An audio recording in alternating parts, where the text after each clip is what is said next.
नमस्ते। आज हम एक बहुत ही दिलचस्प चीज पर बात करेंगे, श्रीम ब्रीजी मंत्र के बारे में।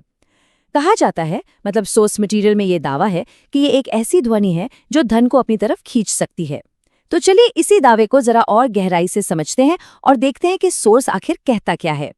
तो सबसे बड़ा सवाल यही है ना, कि क्या सच में कोई आवाज, कोई ध्वनि किसी की फाइनेंशियल कंडीशन को बदल सकती है? ये अपने आप में एक बहुत बड़ा दावा है और सोर्स मटेरियल की शुरुआत भी इसी सवाल से होती है। तो चलो देखते हैं कि वो इस आइडिया को कैसे समझाते हैं। तो ठीक है, शुरू करते हैं। सबसे पहले ये समझना जरूरी है कि ये श्री ब्रीजी आखिर है क्या चीज। सोर्स के हिसाब से इसका जो स्ट्रक्चर है वही इसे इतना खास बनाता है। देखिए, ये मंत्र असल में दो पावरफुल साउंड्स का कॉम्बिनेशन है। एक है श्रीम, जिसे देवी महालक्ष्मी का बीज मंत्र यानी कि उनकी कोर साउंड माना जाता है, और दूसरा है ब्रीजी। सोर्स के मुताबिक डॉक्टर पिल्लाई ने इन दोनों को मिलाकर एक ऐसा मंत्र तैयार किया जिसका मकसद ही प्रॉस्पेरिटी को अट्रैक्ट करना है। तो जब कोई इस मंत्र को चैंट करता है तो वो यूनिवर्स को असल में क्या मैसेज भेज रहा होता है? सोर्स का कहना है कि ये एक बहुत ही क्लियर और पावरफुल मैसेज है। ये सिर्फ एक साउंड नहीं है, बल्कि एक इंटेंशन है, एक इरादा है जिसे यूनिवर्स में भेजा जा रहा है।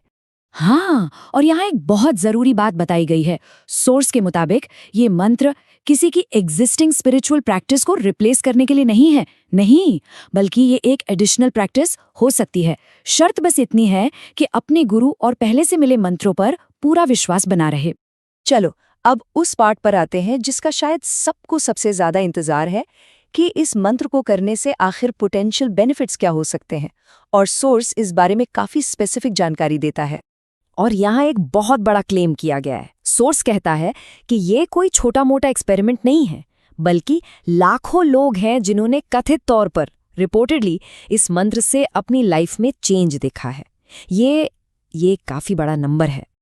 अच्छा, तो सोर्स कुछ स्पेसिफिक बदलावों की एक लिस्ट देता है जो रोज 108 बार जाप करने से आ सकते हैं। और ये सिर्फ अमीर बनने की बात नहीं है, इसमें बहुत प्रैक्टिकल चीजें हैं, जैसे पुराने कर्जों से छुटकारा मिलना, कहीं फंसा हुआ पैसा वापस मिलना, इनकम के नए और बेहतर मौके मिलना। मतलब ये एक तरह से ओवरऑल फाइनेंशियल इंप्रूवमेंट की बात करता है। तो सवाल ये है कि इसे करना कैसे है। देखिए, जैसे किसी भी प्रैक्टिस के साथ होता है, इसके भी कुछ रूल्स हैं, एक प्रोसेस है जिसे सोर्स ने काफी डिटेल में समझाया है। तो यहाँ 3 मेन स्टेप्स बताए गए हैं। पहला है सही टाइम। वैसे तो कभी भी कर सकते हैं, लेकिन सुबह नहाने के बाद का टाइम बेस्ट माना गया है। दूसरा स्टेप बड़ा इंटरेस्टिंग है, सिर्फ बोलना नहीं है, बल्कि साथ साथ सुनना भी है। कहते हैं इससे इसका इफेक्ट कई गुना बढ़ जाता है। और तीसरा, किसी भी आदत की तरह कंसिस्टेंसी, यानी कम से कम 21 दिन तक रोज 108 बार करने का एक कमिटमेंट बनाना होगा। इसके अलावा कुछ और प्रैक्टिकल इंस्ट्रक्शंस भी हैं। ये चीजें इसे और भी एक्सेसिबल बनाती हैं, जैसे कि ये बताया गया है कि घर की महिलाएं अपनी फैमिली या हस्बैंड की प्रोग्रेस के लिए भी जाप कर सकती हैं। और हाँ, मेंस्ट्रुएशन के दौरान भी इसे बिना ब्रेक के जारी रखना चाहिए। एक और ऑप्शन है कि इसे बैकग्राउंड म्यूजिक की तरह दिन भर चला सकते हैं, जो बिजी लाइफस्टाइल वालों के लिए काफी आसान हो जाता है। अब आते हैं एक ऐसे पॉइंट पर जो सोर्स के हिसाब से शायद सबसे ज्यादा इंपॉर्टेंट है।